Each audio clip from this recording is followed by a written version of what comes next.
On February 12, 1554, Lady Jane Grey, known as the 9-Day Queen, faced the executioner's axe. Let's unravel the dramatic final hours of Lady Jane Grey's life. Get ready for a quick journey into the chilling pages of history. Let's go. Following Mary I being declared Queen, Lady Jane Grey, along with her husband, Lord Guildford Dudley, were tried for treason and confined to the Tower of London.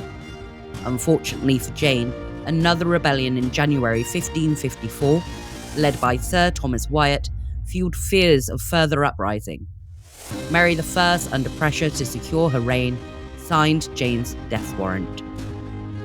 On the morning of February 12, 1554, Guildford was escorted from his chambers at the Tower of London to the public execution site at Tower Hill, where he faced beheading.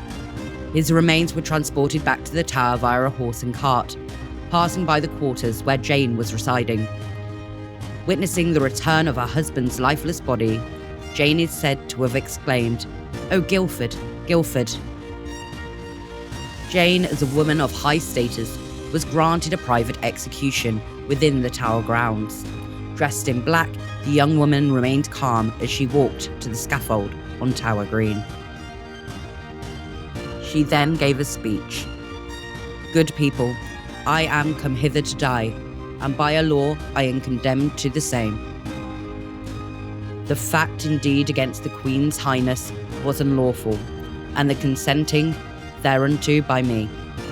But touching the procurement and desire thereof by me or on my behalf, I do wash my hands thereof in innocency, before God and the face of you, good Christian people, this day."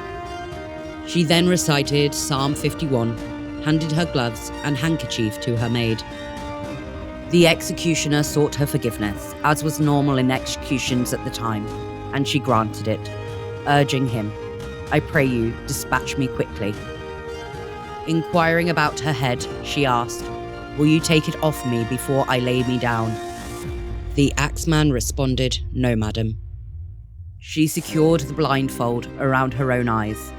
Yet in her blind search for the block, panic set in, and she exclaimed, "What shall I do? Where is it?" A compassionate individual intervened to assist, and Jane placed her head on the block. Uttering her final words, "Lord, into thy hands I commend my spirit," the axe descended. At the tender age of 17, Jane met her tragic end.